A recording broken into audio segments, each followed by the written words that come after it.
As more and more begin to know, the status quo has got to go. They're bound to say yes to a man named Dr. No, a man who makes the establishment panic. Grassroots are growing way too wild, too organic.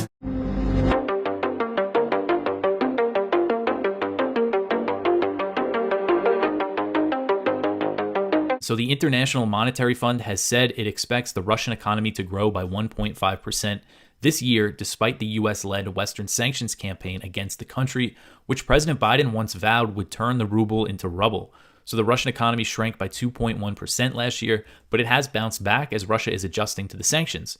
The Wall Street Journal on Wednesday called the economic war a stalemate, comparing it to the situation on the battlefield in Ukraine. So the report said that the sanctions initially made it harder for Russia to acquire microchips and other technical components, but Moscow then found sanctions loopholes through neighboring countries. Russia has also had no problems selling its oil as it's found new markets in India and elsewhere in Asia. The journal cited analysts who said the sanctions will hurt Russia in the long term. They're saying, no, we'll just wait and see how this is going to hurt Russia. But Russia continues to forge stronger ties and significantly increase trade with China. That's a big deal. And, they're increasing trade at a pretty rapid rate. And an alternative to the U.S.-dominated global financial system is slowly being formed by Russia, China, and other countries targeted with U.S. sanctions. The U.S. has successfully, in the past, U.S. sanctions have really ruined economies of smaller countries. This is the first time that they tried to do this to a country with an economy the size of Russia's. And U.S. sanctions on smaller nations are actually starting to lose some of their power because China and Russia are offering alternative markets. The next one here, Poland says that Wagner in Belarus is destabilizing NATO or plans to destabilize NATO. So Polish Prime Minister Mateusz Morawiecki claimed on Thursday that Wagner fighters were deployed to Belarus in an attempt to destabilize bordering NATO countries, which the alliance refers to as its eastern flank. So Morawiecki called the Russian mercenary force extremely dangerous and said that it had been redeployed to NATO's eastern flank to destabilize it. He estimated that there could be more than 4,000 Wagner members in Belarus. He made the comments with Lithuania's president, and they were meeting at the Suwalki Gap, which is a strip of land on the Polish-Lithuanian border that stretches from Belarus to the Russian enclave of Kaliningrad. The two leaders met to discuss the threat that they believe Wagner poses to the region. So if you're watching here and you see the map, you have Poland and Lithuania's border. That's highlighted in orange, and that land connects Belarus to Kaliningrad, which is on the Baltic Sea and sandwiched in between two NATO members. And, Kaliningrad is Russian. It's not territory. It's an oblast. It's a state. It's like Alaska is to the United States. And this was always a big argument against expanding NATO so far because, now Kaliningrad for a while now has been surrounded by NATO territory. And this was something Lithuania tried to cut off, transport to Kaliningrad, tried to basically put an economic embargo on that territory, but under pressure from I know Germany pressured them to lift it. Because that's a serious, provocation to Russia and something Lithuania, a small country like Lithuania, would never do if they weren't a NATO member. So this is the problem with giving all these war guarantees to these small countries. So the Times of London reported Thursday that the British Royal Air Force intercepted 50 Russian planes over Estonia in the past 4 months, while it led NATO's air policing mission on Russia's border.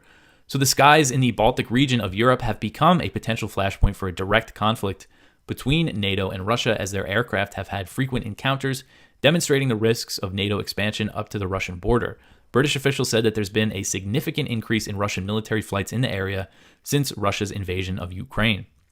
British Defense Minister Ben Wallace said, quote, "Hundreds of RAF pilots and personnel have spent months away from their families working around the clock alongside our allies to keep Europe's skies safe," end quote. So the British Royal Air Force had been leading this NATO mission since March, and now it handed it off to the Spanish Air Force. So if you're watching here, you see this map of Estonia, and this is the area that borders Russia, and there's also this big lake that has part of the border. And I know that I think a lot of these intercepts happen over this lake. The U.S. might put troops on commercial ships in the Strait of Hormuz. So this is, according to a report from the Wall Street Journal, it said that the U.S. military might place armed troops on commercial ships in the Strait of Hormuz, and the idea would be to protect commercial vessels from being seized by Iran, but this will really ramp up tensions if they do this, and it could result in direct clashes between the U.S. and Iranian militaries. There's a lot of questions about this. Are they just going to be, it looks like it's Marines that they're thinking about doing, or Navy sailors. So is it just going to be a few dozen Marines on a ship? And then if Iranian boats come up, what are they going to do? Fire on them to prevent them from seizing it? And then what happens then? I mean, it's just seems so dangerous. And the U.S. has been steadily increasing its military presence in the Persian Gulf since Iran seized 2 tankers earlier this year, and that was provoked by the U.S. seizing a tanker carrying Iranian oil. So this is very important context that's not included in these other articles, mainstream media write-ups of this story. Using the pretext of sanctions enforcement, the U.S. Justice Department seized the Greek tanker Suez Rajan in April and forced the ship to head for Texas instead of China, as the U.S. intended to steal the 800,000 barrels of Iranian oil that it was carrying. But according to recent media reports, U.S. companies are hesitant to discharge the oil because they fear the reprisals from Iran in the Persian Gulf. And the Suez Rajan is stuck off the coast of Texas, and Iran warned American companies, don't discharge that oil or else. So, Iran has seized tankers before, but these current tensions started with the U.S. seizing this ship, and then Iran seized 2 tankers after that. So, that's just the reality. And since then, the U.S. provoked this tension, and now they're just started this military buildup in the Persian Gulf. So President Biden on Thursday called for the immediate release of Niger's President Mohamed Bazoum, who's been detained since being ousted by a military coup last week. Biden said in a statement commemorating Niger's Independence Day, quote, "I call for President Bazoum and his family to be immediately released and for the preservation of Niger's hard-earned democracy," end quote. So Thursday marked the 63rd anniversary of Niger's formal independence from France. So the U.S. has backed threats from a bloc of West African nations, the Economic Community of West African States, or ECOWAS. And the U.S. has backed their threats to use force if Bazoum is not reinstated by this Sunday. So that's their deadline. So it's coming up soon. And the U.S. would probably be involved. There's about 1,100 U.S. troops. There's 1,500 French troops in Niger. So this could really turn into something. So the Niger junta is standing firm in the face of pressure and sanctions from other West African nations, which has involved Nigeria cutting off power to Niger. And from what I've read, Nigeria provides Niger with about 70% of its electricity. So that means millions of people in Niger are without power. And Niger's coup leader called the sanctions inhumane and said that the military will not cave to the pressure. So they're not backing down. ECOWAS is saying that they want to use military action as a last resort, but saying that they're preparing for the eventuality. So it sounds like they're serious about it. Here's Gerald Salenti with today's trends in the news. Journalism is dead. Dead. Gone. Finito. Just the fucking little pieces of scum telling you what shit that the government tells them to sell you. So let's go on to the news. Oil prices perk up after supply cuts. Yeah, no kidding. Brent crude is now over $85 a barrel. We've been saying that it wasn't going to go down all year long, and now they're saying what we're saying, is that we see it closing the year at $100 a barrel. What does that mean? Inflation. Inflation. Don't worry about it. Don't worry about it. When all else fails, they take you to war. And that's, we think, is going to happen. If there is a war that breaks out between Israel and Iran, United States, Israel versus Iran, you're going to see oil prices go through the $130 plus, and it'll crash economies and equities. So, what else? Bank of England raised their key interest rates by a quarter point, 15.25% today. Again, you read your Trends Journal. We've been writing about what's going on in England and how the people are suffering so terrible, and how the scumbag fucking prick like that Boris ugly piece of scum shit Johnson and that Sunak or some shit, whatever fucking crap this clown that's playing prime minister is now doing. They caused this with the COVID war. They destroyed the lives and livelihoods of millions of people across the. Now with interest rates going up, and again, we write it in the Trends Journal, they got a lot of variable rates on these mortgages, and they're due. And now interest rates going up, they got to pay more as they're earning a lot less. Yeah, you're going to see millions of people defaulting on their homes. But don't worry about it. The bigs will buy them up, and the bigs will get bigger. And that 670 to 1 ratio of CEOs to plantation workers of slave land will only get higher. U.S. debt downgrade greeted with political anger and trading calm. That's the headline from the Financial Times, and this is Fitch Rating downgrading U.S. Debt on yesterday, or Tuesday, I should say, late Tuesday, and it's not going to bring down the people still going to buy the treasuries. I mean, they downgraded it, but it's still AA plus, and but what it really signals is the beginning of the end. And this is what we've been saying, the death of the dollar. And your death of the dollar is going to come when they lower interest rates. And that's going to happen. Fitch also expects the general government deficit to rise to 6.3% of gross domestic product in 2023, up from 3.7% last year. So this is serious. And again, it's the world, much of the world is tired, not only of the United States geopolitical hegemony, but also the economic hegemony. They had enough. And this is just the beginning of it. Investment by China in overseas resources nears record. Very important. The first half of this year, Chinese investments and new contracts in mining and metals sector topped 10 billion, according to a report from Green Finance and Development Center in Fudan University in Shanghai, as reviewed by the Financial Times. You see what they're doing? The business of China is business. The business of America is war. While the Chinese are investing because they're getting all these precious metals that they know they're going to need, and investing in all these Asian and African and other and Latin American countries. What does the United States do? We need more military bases. We're sending weapons to Taiwan. We're sending weapons to Ukraine. We're stupid fucking shitheads. Hey, look at the cover of your current trends journal. All right. The American way, left and right, they're both out of their minds. Or we should say they're out of their fucking minds. These are the people that have destroyed this nation with the military-industrial complex as China, Belt and Road Initiative. Yes, some countries don't like it, like Italy, they got that little baloney Maloney in there. Another little war freak. Hey, Maloney, you like the Ukraine war? Hey, baby cakes, put on your drag and go fight over there. Bullshit. You're all bullshitters. Anybody that supports the war, go over there and fight, send your money, or shut your fucking mouth. This is on CNBC. Unprecedented Canadian wildfires obliterate previous annual pollution record in just 7 months. So they got more pollution now. They're breaking records. Hey, you fucking scumbag, shithead, arrogant politicians up there.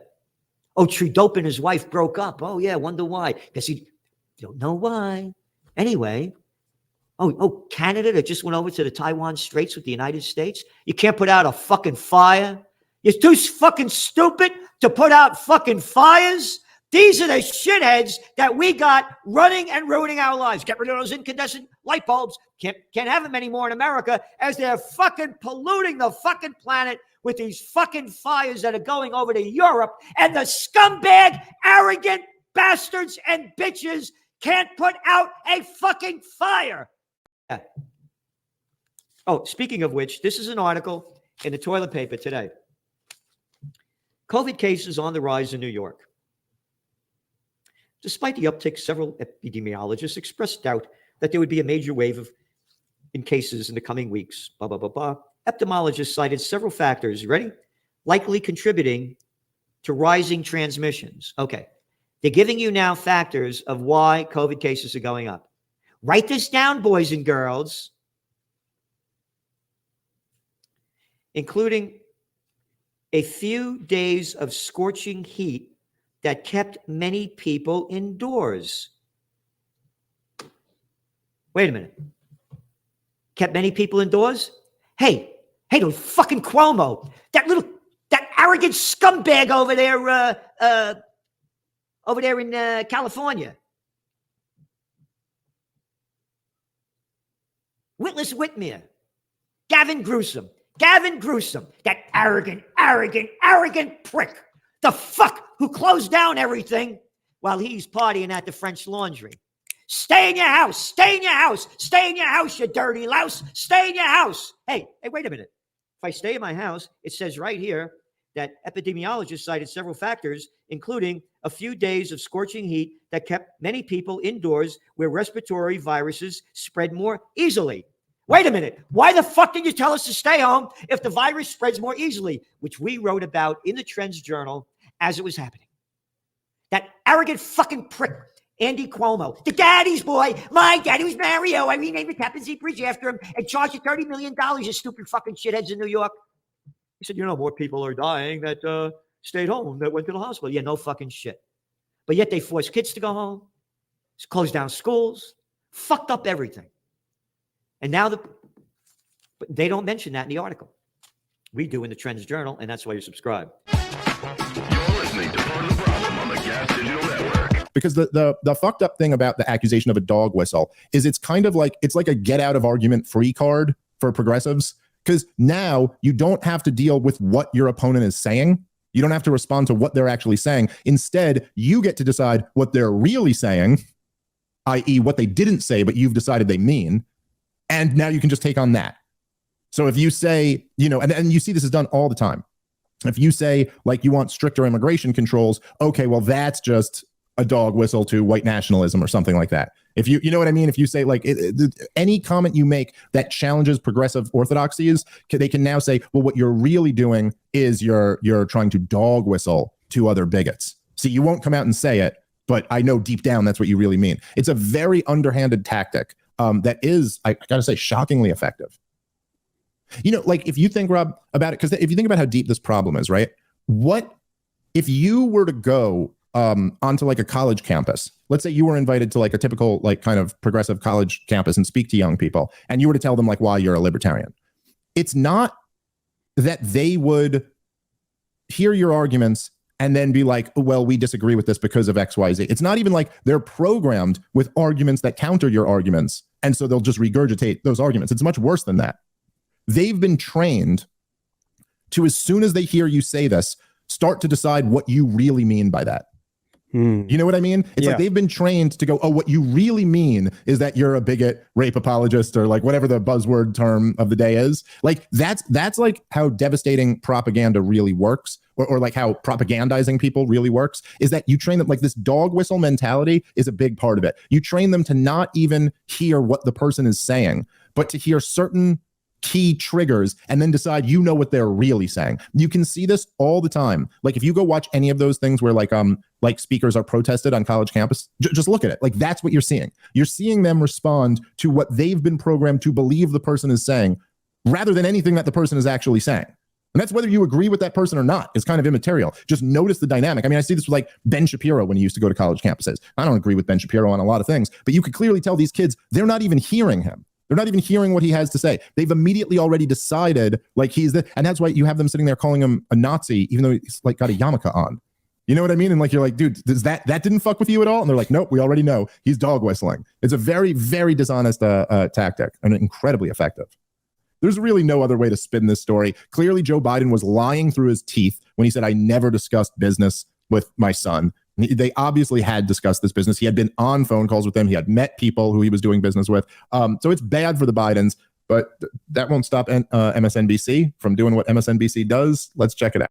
Guys have been remarkably candid about saying, and we don't have it yet. And even Speaker McCarthy last week sort of pushed back against this impeachment inquiry momentum, because he was like, look, we don't have evidence to go that far. And as far as Hunter Biden goes, there's no doubt. I mean, it's pretty clear, even those close to the Biden family suggest that some of his behavior is pretty unseemly. That doesn't make it illegal. And it also means we don't know the role that then Vice President Biden may have played. And it seems like, no, they haven't proven that he had anything to do with it. They haven't proven that he profited from this at all. Yet maybe he is guilty of turning a blind eye to some of his son's behavior. And we should put this in context. This is a time when Beau Biden, the president's other son, was ill and then dying and then passed away. So perhaps he was not as attentive to what he should have been here. But again, there has simply been no evidence, Gene Robinson, no evidence at all that he was profiting from this. Pause it there for a second. It's I don't know. It's so blatant, right? Just like the tricks that they use, where it's like, okay, so why is it relevant that his other son was sick at the time? It's not at all. But this is he's just going to insert that. And this is like the hard news guy. This isn't like someone coming in with some commentary. He's like, let me break down the news. Here's the news. He had a sick kid.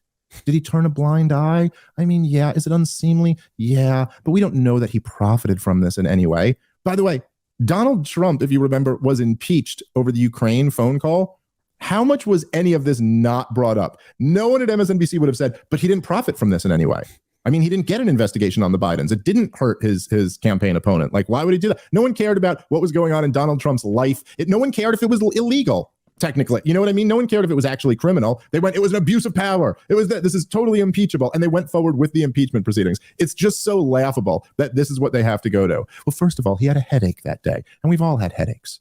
I mean, you ever have like a really bad headache before? They suck.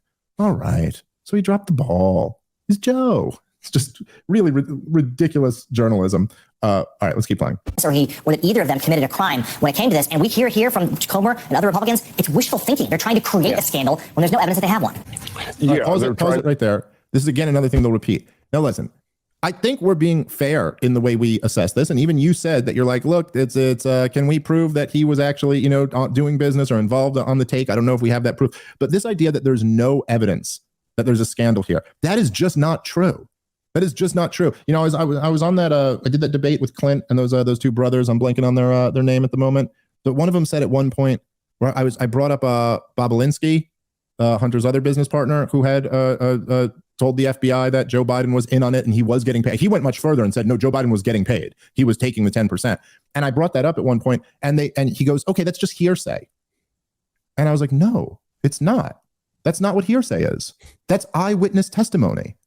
That's a very different thing than hearsay. This isn't hearsay. This is a guy testifying that he was involved in this scam and they were paying Joe Biden 10%. That is evidence. Like, I'm not saying that's enough for a conviction. I'm not saying that's proof, but that is undeniably evidence. Let's say if someone goes like, you're like, okay, well, this guy's accused of murder and we have an eyewitness who says he saw him murder him. And you go, yeah, but that's just hearsay. I mean, we have no evidence that he murdered. No, that's serious evidence.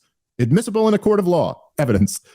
Anyway, so this claim that there's no evidence is just a flat out lie. That's not true. There is evidence. Is there enough evidence? There's an argument to that, but there certainly is evidence. And there's overwhelming evidence that Joe Biden lied through his teeth to the American people in order to get elected, which is a scandal that you would think people who pretended to be news would care about.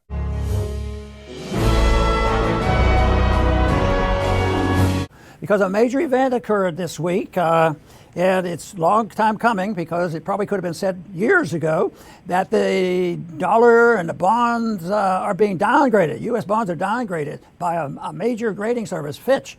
They say, nope, no more AAA stuff, AA plus a little bit more. They have to be cautious. They don't want to cause a panic.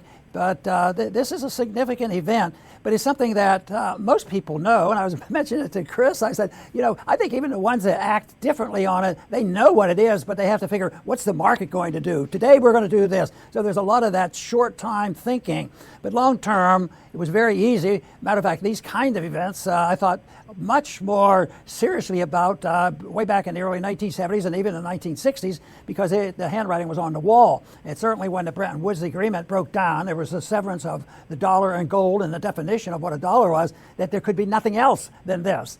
And when you think about the young people right now getting a job the old-fashioned way, getting a mortgage, buy a house, own a little bit of property, and also feel secure that you get a little savings account, you can earn some interest, that doesn't exist right now because the inflation rate is higher than the interest rates, generally speaking, especially back in the last 10 years. So that's made it difficult. That's why I think it's important to get the information, as much information you can get. It's readily available everywhere now, which is, I think, a very good thing. This was there was some news this week about a credit rating downgrade for the federal government. And, I personally don't put much stock into credit rating agencies. Of course, it seems like the right thing to do, but it makes me wonder, are the ratings even still too high? All these A's still there. There's 30-some trillion in debt. We know the government can't pay the debt. It's all a matter of will they be able to service it. So I personally pay attention to big crony financial institutions, especially after, I'm sure we all remember the housing bubble. All the the ratings agencies, they had all these A ratings on the mortgage debt junk, and countless times when you go to like stock analysts, companies go under, banks go under, and you look at what the analysts are saying, they're buy. It's like they're no help at all, and it makes you wonder, when there is another financial crisis, and this system that we're in that's what it is. It's one big crisis, but then there's every so many years, there's a big financial crisis. Do you think that the analysts and the ratings agencies are going to warn the public, sell now, sell? Of course not. They're not going to do that.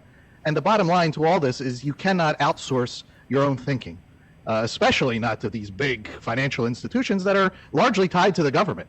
So if you forgo thinking and let other people, these people, do the thinking for you, you're very vulnerable, and when crisis comes, that's when the vulnerability hits you. So you can't, if you don't know what you're doing with your money, it's probably best not to do it. So you can't outsource your thinking, and that's what these ratings agencies and analysts are all about. But there are other things that we can watch to give us a big hint as to what is coming. Chris has already mentioned the big one, and that is debt. where are they going to get the debt? Can they squeeze it out of the next generation? Everybody says, you don't. It's not right to pass this debt on to the next generation. And I've used those terms myself, but we're really not doing that anymore. We've given it to them. We've given it to a current generation right now. When you talk about, I want to build a starter home. Yeah, it'll be 10 by 12, and it looks like a big doghouse. So they're already suffering from it. So the debt is a big deal, and it's continuous. Anybody who's predicting that there will be another debt conference between the Democrats and Republicans, and they will plan to reduce it, and they will have to reduce the spending a little bit too. I mean, that's a dream. That's pie in the sky, and it's safe to say that we shouldn't expect that. It's not going to happen. People have been tricked into that for so long, and it's not going to happen. But the prices are the best thing to go by. I think the person that does the grocery shopping probably has a better concept and understanding of what inflation is. What happens when you mess up the dollar and prices for normal things like food and groceries, that goes up to the point where people can't afford it, and then you have a lot more poverty. It might even force people to live in the streets and things like that. So we live in very, very dangerous times. In a way, it's because the people who managed the currency and the economy, they were too successful in that it was working. And that means they conveyed trust to the people. It'll be okay. We really don't have to deal with it. But that trust that was put into this allowed the debt to get this big and the momentum to be gigantic. At the same time, the debt is unsustainable, and the confidence level is now cracking. And that's what that will it helped build it. Because there was overconfidence and false confidence, and when it comes, it's going to be very, very painful because the corrections have to be made. Under this circumstances, the debt has to be liquidated. If you're an individual or a company or whatever, and even in normal times, if you've overspent and ran up too much debt and you can't generate it and you can't make your payments, that's the end of your company. There were guidelines there. But it's different when a government does it because they do something more evil. They incorporate the destruction of the money so that everybody is involved, in trying to figure out what to do. And then they are tempted then to go to the government and ask for some type of bailout, thinking, we don't have enough money. We can't even pay our bills. We can't pay our rent. We have to get more money. And then they do. And what has happened under COVID and all these other things, they get more money, a lot more money. And not stopping to realize, well, what's the problem? Well, the problem is there's too much money circulating for too long, and the money has lost its value, and producing more doesn't increase the value of the money. That's a huge fallacy. And thinking if we just pass out more of the Federal Reserve notes, people are going to be better off, maybe for 10 minutes, but it is not. It just is more debt and more malinvestment. It's real hard to get people to think about malinvestments, but that's when individuals and governments and everybody else does too much of something that looks like a good idea. And then you end up with empty hotels and empty houses, empty apartment building, commercial properties having problems. And see, the malinvestment has to be corrected. The debt has to be corrected. You have to return to sound money. And quite frankly, that is not on the horizon. But it has to be put on the horizon because there's going to be a time when we better think seriously about returning to those days when we had sound money and a little bit of common sense when we deal with our budgets. Now, if you had a government that's committed to protecting your liberty, perhaps the situation would be different. But I personally have a problem with loaning money to governments like we have today.